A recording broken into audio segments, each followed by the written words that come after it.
Florence Nightingale foi uma enfermeira que ficou famosa por ser pioneira no tratamento a feridos de guerra durante a Guerra da Crimeia. Ela nasceu em Florença, na Itália, no dia 12 de maio de 1820. Ficou conhecida na história pelo apelido de A Dama da Lâmpada, pelo fato de servir-se deste instrumento para auxiliar na iluminação ao auxiliar os feridos durante a noite. Ela fez contribuições para a enfermagem, sendo pioneira na utilização do modelo biométrico, baseando-se na medicina praticada pelos médicos. Também contribuiu no campo da estatística, sendo pioneira na utilização de métodos de representação visual de informações, como por exemplo o gráfico setorial, habitualmente conhecido como o gráfico do tipo pizza. Nightingale lançou as bases da enfermagem profissional com a criação, em 1860, de sua escola de enfermagem no Hospital St. Thomas, em Londres, a primeira escola secular de enfermagem do mundo, agora parte do King's College de Londres. O juramento Nightingale, feito pelos novos enfermeiros, foi nomeado em sua honra, e o Dia Internacional da Enfermagem é comemorado no mundo inteiro no seu aniversário.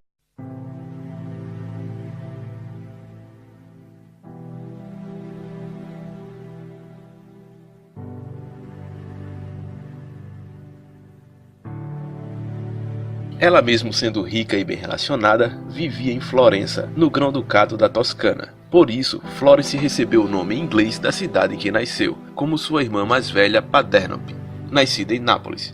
Moça brilhante e impetuosa, rebelou-se contra o papel convencional para as mulheres de sua época, que seria tornar-se esposa submissa, e decidiu dedicar-se à caridade, encontrando seu caminho na enfermagem. Certa noite em seu quarto, Florence falou para sua mãe sobre a insatisfação que tinha diante da vida que a mulher era obrigada a seguir. Mamãe, por que nós mulheres somos tão inúteis na nossa sociedade? Não podemos ser nada além de escravas do lar, não desempenhamos nenhum papel importante. Nascemos para servir aos nossos maridos e filhos, e você foi bem educada para isso. Sinto muito, mamãe, mas me recuso a escutar esse tipo de coisa. Tradicionalmente, o papel de enfermeira era exercido por mulheres ajudantes em hospitais ou acompanhando exércitos. Muitas cozinheiras e prostitutas acabavam tornando-se enfermeiras, sendo que estas últimas eram obrigadas como castigo. Florence Nightingale ficou particularmente preocupada com as condições de tratamento médico dos mais pobres e indigentes. Ela anunciou sua decisão para a família em 1845, provocando raiva e rompimento, principalmente com sua mãe. Papai, diante do Senhor e da minha mãe, eu venho tornar público o meu desejo para seguir minha vida, cuidando das pessoas necessitadas de cuidados médicos, porque além de pobres, muitos não conseguem se recuperarem de suas enfermidades por não ter acesso a um cuidado digno.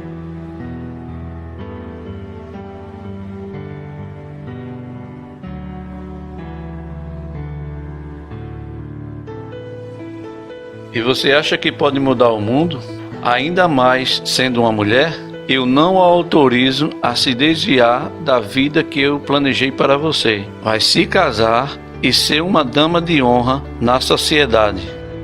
Eu não estou pedindo a sua permissão, papai. Eu tenho 33 anos e posso decidir o que quero para a minha vida. Estou apenas comunicando. O pai de Florence se enfureceu com esta decisão, mas não fez nada para evitar que ela fosse embora. Mas deixou claro seu desprezo com as atitudes da filha. Em dezembro de 1846, em resposta à morte de um mendigo numa enfermaria em Londres, que acabou evoluindo para escândalo público, ela se tornou a principal defensora de melhorias no tratamento médico. Imediatamente, ela obteve o apoio de Charles Villiers, presidente do Comitê de Lei para os Pobres. Isto a levou a ter papel ativo na reforma das leis dos pobres, estendendo o papel do Estado para muito além do fornecimento de tratamento médico. Em 1846, Florence visitou Kaiserwerder, um hospital pioneiro fundado e dirigido por uma ordem de freiras na Alemanha, ficando impressionada pela qualidade do tratamento médico e pelo comprometimento e prática das religiosas. A contribuição mais famosa de Florence foi durante a Guerra da Crimeia, que se tornou seu principal foco quando relatos de guerra começaram a chegar à Inglaterra, contando sobre as condições horríveis para os feridos. Em outubro de 1854, Florence e uma equipe de 38 enfermeiras voluntárias treinadas por ela, inclusive sua tia Mai, partem para os campos de Scutari, localizados no Império Otomano. Ao abrir a porta da enfermaria, se deparou com soldados feridos, espalhados pelo chão. Uma das enfermeiras que já estavam no lugar veio ao encontro de Florence. Senhorita Nightingale, que bom que chegou trazendo ajuda. Estes pobres soldados há muito tempo que sofrem e já têm seus destinos selados para a morte.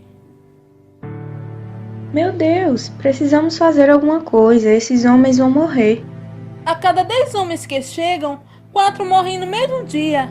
E o número de feridos está aumentando a cada dia. Imediatamente, Florence começou a pensar o porquê de os soldados estarem morrendo rapidamente, ou algo além dos ferimentos. Ela era uma mulher de mentalidade científica, matemática brilhante e com contribuições multidisciplinar na ciência. Começou a pensar metodicamente e percebeu que as condições de higiene tinham relações diretas com as infecções nos soldados, mas para conseguir manter o controle da higiene e garantir que os soldados tivessem os cuidados dignos e corretos, ela teve que enfrentar os estigmas que todas as mulheres de sua época carregavam, o consenso de que a mulher era inferior aos homens em tudo, e claro, até mesmo no intelecto. Imediatamente, Florence foi ao encontro do general do exército inglês para solicitar o destino de verbas para o cuidado dos soldados.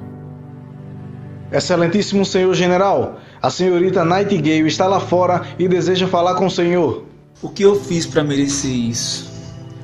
Ela acha que só porque foi mandada pela nobreza britânica pode se dirigir a mim quando bem entender? Deixe-a entrar para acabar logo com isso. Senhorita Nightingale, o general está à sua espera. Bom dia, general. Preciso relatar para o senhor as coisas que descobri.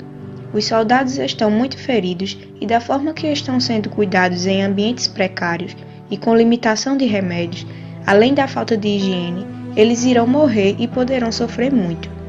Com todo respeito, senhorita Nightingale, mas você não tem ideia nenhuma de como funciona o comando de um exército. Estamos vencendo a guerra e nossos soldados já estão sendo bem cuidados. Não há necessidade de solicitarmos compras. Espero que tenha ficado claro. E mais uma coisa, aprenda a conviver com aquilo que lhe é dado.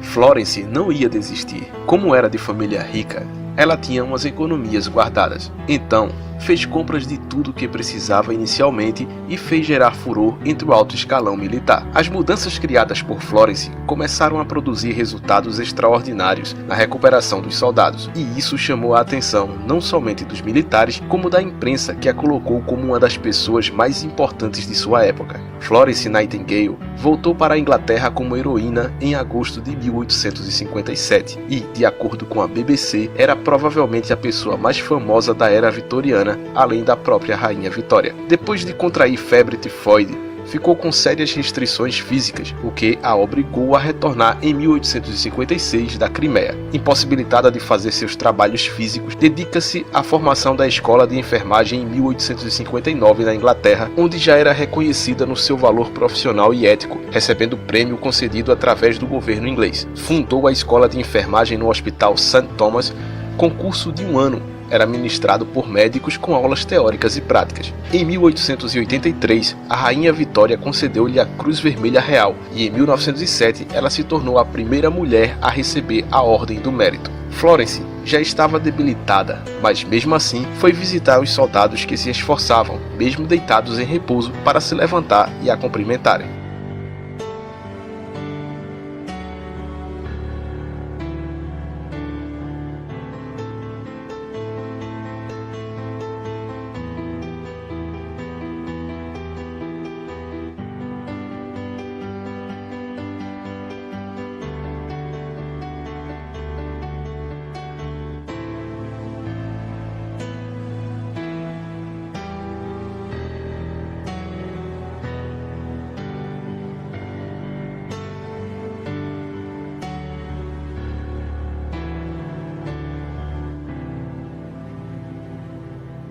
Seu marco histórico mais relevante deu início na publicação do livro Notes on Using, onde teve o espírito irrequieto de criar e adicionar gráficos multicoloridos para exemplificar, em síntese de poucas páginas gráficas, o argumento de seu livro clamado a necessidade de se adotar medidas sanitárias nos hospitais de guerra, demonstrando pelos gráficos os efeitos estatísticos de salvar muito mais vidas dos feridos. O impacto de usar gráficos ilustrando o livro acabou invertendo a ordem de importância deles com o texto do livro pelo seu peso de alta comunicabilidade e, por isso, convencimento imediato da validade dos seus argumentos perante as autoridades reais, com toda a sua larga e variada ocupação. A partir desse marco histórico, se iniciou a instalação de medidas sanitárias como a Royal Sanitary Commission, difusão das práticas sanitárias nas escolas de saúde. O impacto cultural na administração das Forças Armadas Britânicas foi tão forte que até chegar à Segunda Guerra Mundial, as forças britânicas tinham manuais sanitários,